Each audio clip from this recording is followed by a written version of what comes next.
लोकसभा में anti paper leak bill पर जोरदार चर्चा चल रही है। कठोर प्रावधानों वाले इस बिल को कल केंद्रीय मंत्री जितेंद्र सिंह ने लोकसभा में पेश किया था। आज उन्होंने लोकसभा में इस बिल पर सरकार की तरफ से चर्चा की शुरुआत की। चर्चा के दौरान जितेंद्र सिंह ने पेपर लीक को लेकर कांग्रेस को घेरा। उन्होंने कहा कि पहले भी अलग अलग राज्यों में अलग अलग परीक्षाओं में पेपर लीक होते रहे, लेकिन शायद उस तरह की कार्यवाही नहीं की गई जैसी अब की जा रही है।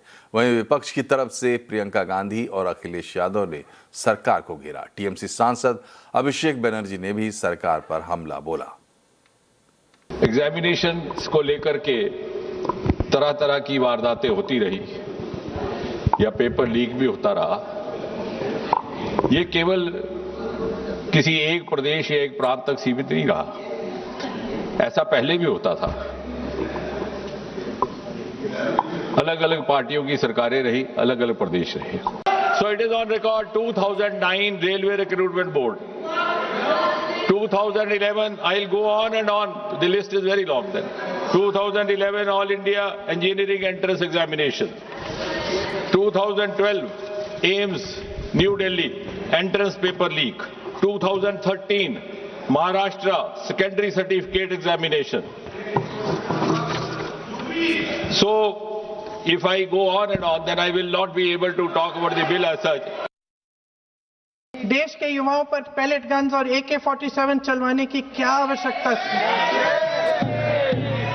क्या वे आतंकवादी थे? किसने ऑर्डर दिया? प्रधानमंत्री जी ने दिया? गृह मंत्री जी ने दिया? जवाब देंगे? पूरा देश पूछ रहा है, सिर्फ कांग्रेस पार्टी नहीं पूछ रही है, पूरा देश पूछ रहा है। चुनाव में वोटों की चोरी, राम मंदिर में चंदा की चोरी, किसानों की जमीन की चोरी, सबसे बड़ी चोरी तब हुई जब देश के नौजवानों के भविष्य, उनके सपने चुराए गए। भविष्य की चोरी, सपने की चोरी किसी भी चोरी से कहीं बड़ी होती है महोदय।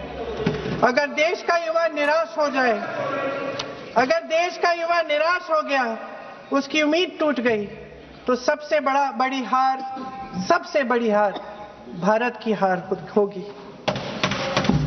और हम कांग्रेस और विपक्ष के लोग जान दे देंगे, मगर भारत की हार नहीं होने देंगे।